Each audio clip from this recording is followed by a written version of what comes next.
Hello, everyone. Welcome to the Gorge Waterway Action Society's first online webinar out of our online webinar series. So as you all know, today we're going to highlight connected watersheds. So we're going to go into some of the basics, the links, and the threats to not only BC waterways, but watersheds and waterways around the globe. And we're going to go through some of the rich Indigenous history of the land. So we want to recognize the vast groups of First Nations people that have been on these territories before European settlement. So the Esquimalt Gorge Park, we also call it EGP, that's how we might refer to it today, has had a vastly changing and diverse history through time. So the park is part of the traditional and unceded territories of the Kungan-speaking peoples. So the Songhees, Esquimalt, Tsuut'ina, Wasanich, and other First Nations groups, historical and cultural relationships with the land continue to this day. The most important thing that we want to remember about watersheds is they are very complex. Another really interesting fact that we learned is that everyone on Earth lives in a watershed, no matter where you are. So you may have heard them called drainage basins or catchments before. They're synonymous terms; they mean the same thing. Basically, what a watershed is it's a system. It's a physical concept for a system that operates all around the world. So essentially, a watershed is made up of different components. So this is land, rivers, lakes, ponds, reservoirs, aquifers, which are really deep groundwater sources, snowpacks, glaciers, wetlands, even rainwater. So the entire system of a watershed drains two types of water into a common source. So these common sources can be streams, lakes, ocean, or rivers. So these two types of water include surface water, we call that runoff, or groundwater, that's called base flow. So watersheds exist, like I said, all over the world, everywhere in the world, and they are categorized into two big groups. So a watershed can be natural or it can be urban. So actually, there are 5 major watersheds that the government has recognized in Canada. So these include the Atlantic Ocean, Hudson's Bay, Arctic Ocean, Pacific Ocean, and the Gulf of Mexico watersheds. But like I said, it's easy to generalize watersheds into these big groups. But depending on how large of an area you're looking at, you can go into smaller groups, and there can be smaller watersheds within these larger ones. So some can include thousands of miles and thousands of creeks and rivers that are working together. So a natural watershed is found within something like a mature forest. So this forest might have meadows and other different systems that are working together to process the water coming into it. In a natural watershed, the surface is very porous. That means it's very leaky. So water can easily soak up and be contained within all of this organic matter, like tree debris. And when this water eventually reaches other sources, when the groundwater or the surface water reaches larger water bodies, it tends to be very clean. So it's a really, really good example of how a well-functioning watershed can actually clean water. And urban watersheds. Unfortunately, they act in a very different manner, and they are often quite a bit more inefficient. So in a city, for example, there are lots of what we call impervious surfaces. So roads, pavement, parking lots. These surfaces cannot contain that extra water like a natural watershed can. So a lot of this water tends to just simply wash away. So this is important because in 30 to 70% of urban watersheds, rain hits the ground and washes into the storm drains. This contributes to river flooding, however, some water does still go to groundwater or aquifers. So obviously, extra runoff. In a city, we call it urban runoff or stormwater, even if it doesn't pertain to a storm. This is important because contamination also becomes a concern in cities. So when our cities are functioning, unfortunately, we do release pollution and contaminants. So I'm not going to go through all of them, but things like septic pollutants from septic systems, pesticides, animal and plant waste, heavy metals, water can pick all of these contaminants up, and they can lead them to larger water sources, such as our rivers and our lakes. The third point why urban watersheds can cause problems is the more runoff you have, unfortunately, the more erosion you have, which also contributes to river flooding, and it can sort of decrease the stability of our banks and our soils. So now we're ready to fully appreciate the importance of watersheds now that we've gone through those two types. Watersheds keep life healthy. So some of you may have heard about something called ecosystem services. And if you haven't, that's okay. We're going to go through them. They're a very straightforward set of benefits that we receive from a healthy ecosystem.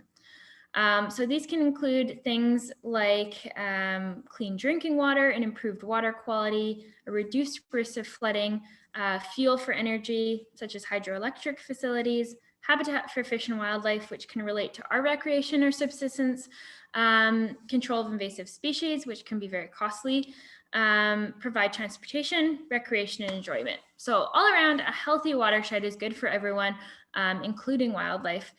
It's important to remember that rivers and streams and watersheds connect to each other. So nutrients are delivered and connections are made. There's no one isolated system. Watersheds don't care about our human borders. They will override these borders and they will flow however the ecosystem directs them, regardless of what municipality or what country they might be in. So this is another great graphic from the CRD. This is a water flow diagram. So it's of a local system here, Craigflower Creek watershed. So you can actually access more of these water flow diagrams via this link. There's also the link on your info packet. So I'm not going to go into this too much in detail, but essentially we can see that a large portion of water ends up in Craigflower Creek. That's right here. And it can affect actually the entire Portage Inlet, which is a huge expanse of water. For those of you that live here in Victoria, you'll know how far north Thetis Lake is from downtown Victoria. Thetis Lake is also involved in this water system. So really set of complex factors that are all affecting how water and contaminants can move through a watershed. And how water flows through a watershed can depend on several factors: how much rain there is, and other precipitation, the land cover, the slope of the land. So every watershed is different, but it's important to know that water can flow very efficiently through different systems. So there's a study that looked at grizzly bears, and grizzly bears are common in coastal North American watersheds, and some of them feed on salmon that migrate up to those freshwater systems, but some do not eat these salmon. So the scientists were able to figure out there were higher levels of POPs, persistent organic pollutants, in these grizzly bears that ate the fish in comparison to those that did not. So grizzlies face a multitude of conservation concerns, but this posed an extra concern, and it also showed us how salmon can act as a delivery service of pollution between the ocean, accumulating pollutants in the ocean, bringing them back into the watersheds. And let's remember that salmon can also interact with pollution in the watersheds themselves. So it's sort of a multifaceted issue for the fish and for top predators. This information is available through that info pack as well, but the CRD has come up with some really great techniques that households can utilize to prevent contaminants in water systems. So avoid power washing. That's one of the big ones. Power washing can actually dislodge paint and other chemicals from surfaces. So try to avoid it if you can. If you can't avoid it, clean the surface before. Use oil pads for absorbency in oil-rich areas. Paints, as Interpol said, they shouldn't enter waterways. They shouldn't go down the drain or end up on the ground. Follow the instructions on the label to dispose of them. Take them to a recycling depot. Know how to deal with a spill. Pools and spas. So chemicals in these systems can harm wildlife. It's best to talk to your municipality about how to deal with this wastewater. In such a beautiful temperate area like Victoria, I know there are many gardeners out there, but there are some actions we can take in our own gardens that really have a huge impact on the health of our watersheds. So when you're gardening, when you are using pesticides, try and use earth-friendly options, earth-friendly compost and pesticides. Don't pour excess onto the ground or into the drain. And also planting techniques. So using companion planting, putting plants that contribute to the health of each other beside each other. Native ecosystems, those tend to fare better and prevent, the havoc of invasive species. Use garden rotations, so you're limiting the strain on the soil, and encourage pollinators. Use organic compost. So all pretty straightforward things. In such a rainy environment as ours, we can also collect water using spouts from rain. So this, again, decreases the strain on our watersheds. When we're building, remember the topic of impervious surfaces. We want to try and use surfaces that are going to soak up as much water as they can, things like grass or gravel. Okay, so it's important to go through these individual actions, but it's important also to think of the bigger picture. So our industries will always continue to industrify, our facilities will run, our materials will be produced. So what are some bigger actions we can take to really work to protect the lasting health of our watersheds? So a couple of things you can do. Obviously, COVID-19 willing, you can help out with beach or shoreline cleanups, join restoration work when it's safe again, remove invasives from your own household, report spills, maintain your vehicles, boats, and connect with dedicated organizations. So organizations such as Gorge Waterway Initiative, ourselves, and World Fisheries Trust, we can tackle larger issues that we may not be able to tackle as individuals. So this very YCP program has provided a wealth of restoration and study into the park, and produced opportunities such as this webinar that you're in right now. By supporting these organizations on the ground, we can amplify our impact. You can also support nonprofits through word of mouth, social media engagement, volunteer work, and other time or monetary donations. As citizens, we can include petitions and letters to government leaders, make our voices heard through voting and municipal decisions, and think critically about the businesses we choose.